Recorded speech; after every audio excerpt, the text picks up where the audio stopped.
So today's day 6 of kicking emotional eating to the curb. I know some days I said 7. This is only a six thing series. I don't know. I get confused with numbers. Like, what is it for? 4, 5 and 4 people can do math, something like that. I fall into that category. Anyway, it's so great to have you back. Day 6, kick emotional eating to the curb. And this is where the whole entire process gets to be put with a nice little bow.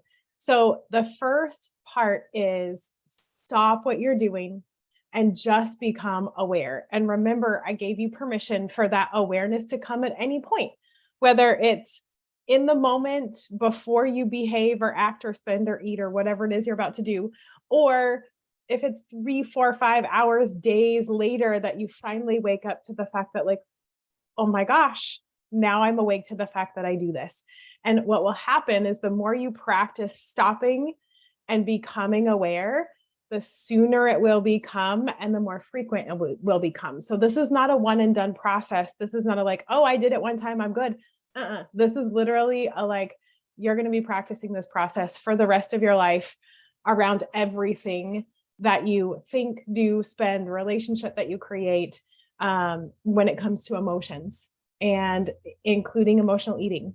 So the second part was the 4-part piece of challenging, right? Challenging. Okay, now that I've stopped and I'm aware, what am I feeling right now? What are the primary emotions that I'm feeling? Am I angry? Am I sad? Am I joyful? Am I fearful? Am I feeling creative? And once you've identified what you're feeling, where in your body are you feeling it? Right? So stop. What are you feeling? Where in your body are you feeling it? If those cells could move and your body could express that movement, what movement would they make? If those cells could make a sound, what sound could they make? Go make the movement, go make the sound. Now, the key to this part is, again, like maybe 5 seconds of moving your body and making a sound is enough. Maybe 90 seconds is enough.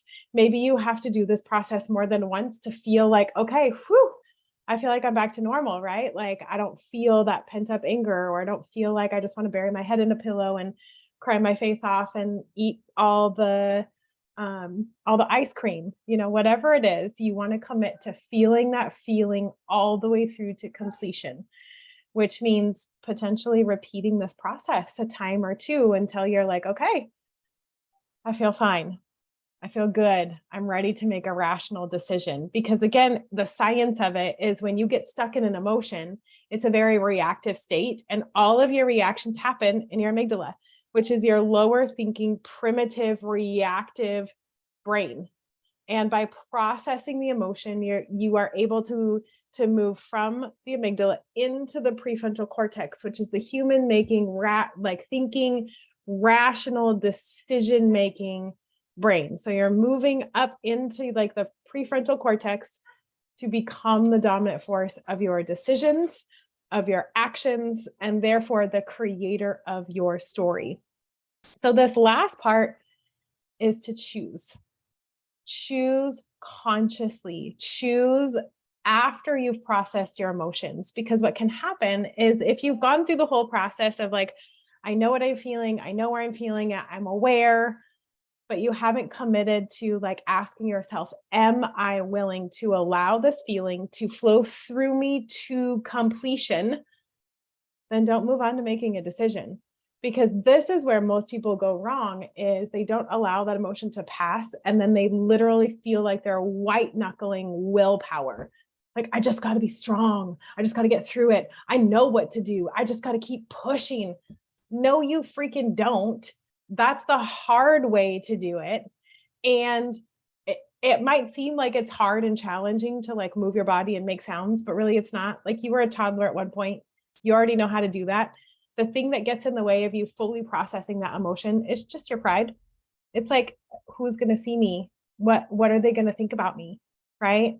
Let that go, because your pride is not serving you right now.